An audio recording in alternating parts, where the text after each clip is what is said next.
Hey guys, welcome back to the YouTube channel. Now in this video I'm going to be talking about the self-sponsorship route available for immigrants living and working in the United Kingdom. So if you're currently on a student visa or you're on a post-study work visa and you're clueless on how you can actually get a work visa, or you've been applying for jobs and it looks like it's almost impossible for you to land a skilled worker visa. And the good news is that the Home Office allows immigrants living and working in the UK to actually sponsor themselves. So it means that you can actually get your own, COS without necessarily getting a job with an employer. Now, how this is going to happen is basically through 4 different steps that I'll be sharing with you in this video. So if you're currently in the UK on a post-study work visa, on a student visa, and you're struggling to land yourself a skilled worker role, then you definitely want to watch this video to the end, as I'll be sharing with you the step-by-step process on how to leverage on the self-sponsorship route available here in the United Kingdom. So if you know someone or this sounds like something you like to watch, don't go anywhere, keep watching till the end. And if you're coming across my channel for the very first time, do have to hit on the subscribe button to join the amazing growing family. And my returning subscribers, thank you guys for being here. I really do appreciate you guys. So without further ado, let's get right into the video. The UK self-sponsored route is, an immigration route that allows people to work and live in the UK by setting up their own business. Now, it's an alternative, to the traditional sponsorship by employer. Now, there are 4 major steps that you can, that you need to take before you can leverage on this self-sponsorship immigration route here in the United Kingdom. Now, the first one being that you need to set up a UK organization or a UK company. Now, setting up a UK company is probably going to take you maximum of about 10 to 15 minutes. It's one of the most seamless and fastest process here in the United Kingdom. So you need to set up a business, set up a particular company that obviously provides certain services or certain products, and you don't necessarily need to start the business from the scratch. You can actually take over a particular an existing business already, so it doesn't have to necessarily be you being the pioneer or you starting the business in itself. So the first thing for you to do is to set up your business. Now the second step is then to apply for a sponsor license from the Home Office.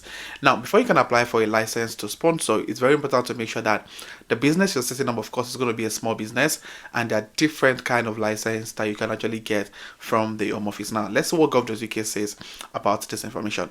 Now the first thing is to confirm if you're eligible to apply. So after you set up your UK business, so let's say for example you set up a business here in the UK and you've gotten the whole company registration sorted, you've been able to build, open up your business bank account and all of those, simple stuff sorted with your business name.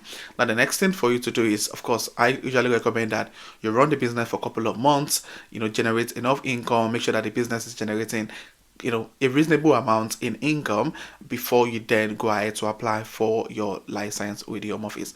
Now, before you apply for your license, you need to confirm your eligibility. Now, on Gov.uk says that to get a license as an employer, you cannot have, unspent criminal convictions for immigration offenses or certain other fraud, crimes such as fraud or money laundering.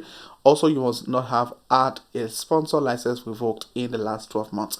So you will need appropriate system in place to monitor sponsored workers and people to manage sponsorship in your business. So you need to make sure that you don't fall into any of these 2 categories mentioned before you can actually become eligible to applying for a license. Now, before going ahead to apply for a license, it's very important to know the different types of license available for employers in the United Kingdom. Now, there are 2 most common type of license. Now, the license you need depend on whether the worker you want to fill your jobs are workers for skilled or long-term employment. They are temporary workers for specific type of employment, temporary employment. So if you're looking at sponsoring yourself through the self-sponsored route, you're obviously going for the workers for skilled or long-term employment. So that's definitely the kind of license you will be applying for with the Home Office. Now, this different license has different cost application. So as you can see on the screen, that different types of license. However, the fee is depending on if you're a small or charitable sponsor or you are a medium or large sponsor. If you're opening up a business for yourself, it's obviously going to be a small. You're going to be a small sponsor. So it means that for you to get a skilled worker visa or a license to sponsor a skilled worker, you're going to pay a sum of £536 for the license fee. So if you're a medium or a large organization, you're paying about £1,476 to get your license to sponsor. Now, the second stage, as I said earlier, is to get the license. Now, if you apply for the license, there's so many things that comes with the application for this particular license, which I'll be sharing with you the full details of this from gov.uk. Now, let's go on gov.uk. It says that if you're applying for a license to sponsor workers on the skilled or T2 Minister of Religion route, you must provide the information below, as well as documents from the following table, or your application will be rejected.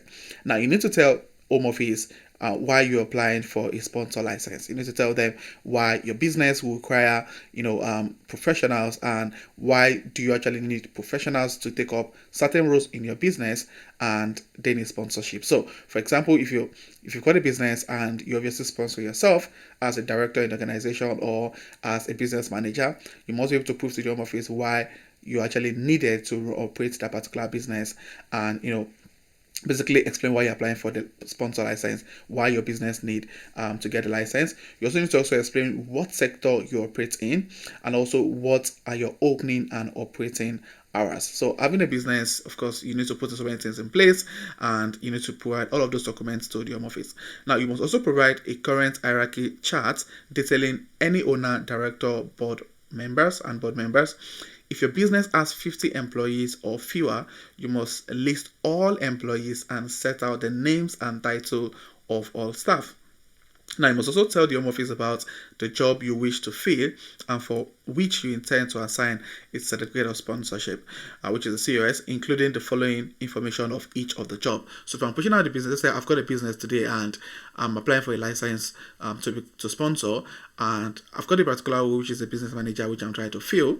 I'm going to provide all of those information. Go on gov.uk to confirm the job title, which, as I said, the business manager, and also the occupation code on gov.uk. I also need to specifically list the different responsibilities that the person taking up that job will be doing within the organization, where the job sits on the hierarchy chart referred to above, the minimum salary you would generate if the business were vacant today, the skills, experience, and qualification required for that role. So it's really, really important to make sure you have all of that figured out.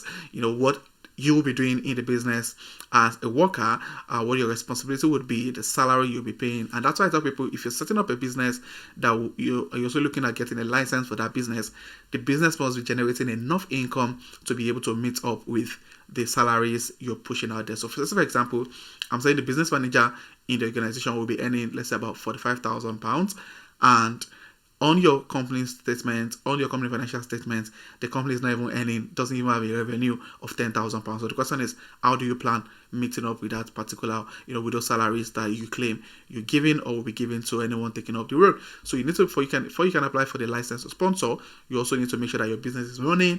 There's like cash flow, there's income generating, model and businesses, or income generating services and products within the organization, just to prove that you have enough income to pay those salaries you're pushing out with the job vacancy. Now, you must also indicate which job are currently vacant and for which you tend to assign the COS. If you have already identified someone that you wish to employ via the sponsorship system, you should provide evidence of how you identify this person.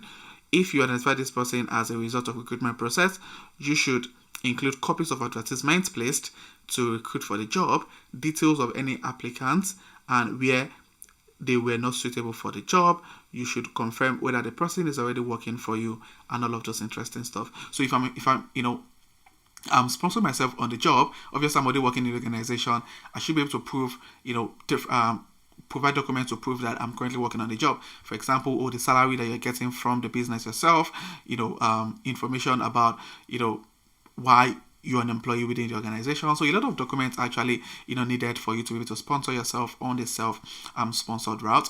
Now, after pushing out there's so many other things that you need to put in place, before you can get the license to sponsor. Now, after the license to sponsor, you can get your certificate of sponsorship for yourself as an employee within the organization, which is the third step. So after you've gotten your license, after providing all of those documents, the next thing is then for you to, get the COS for yourself within that particular business. And obviously, after this has been issued to yourself, you can then apply for the skilled worker visa. Now, there's so many responsibilities that comes with you owning the business and having a license to sponsor. I mean, there are loads of them, which I'm trying not to make this video too long. If you think you find this video informative or resourceful and you want me to provide more information about your responsibility as a business owner sponsoring yourself, I can make a full video about that to talk about all of those responsibilities. I mean, it's a whole lot if you're looking at getting your license to sponsor. So yeah, these are some of the things you need to put in place, and this is my advice to anyone looking at leveraging on this self-sponsorship route.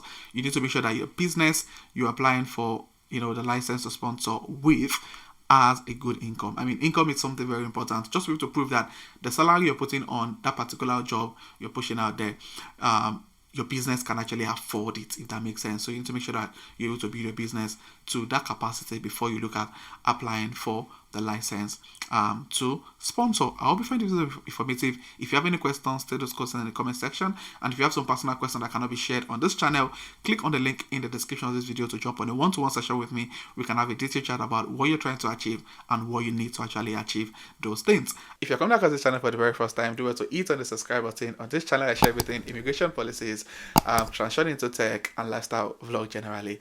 And for my returning subscribers, thank you guys for being here. I really do appreciate you guys. So this will be the end of the video, and I'll sure see you guys in my next video. Thank you.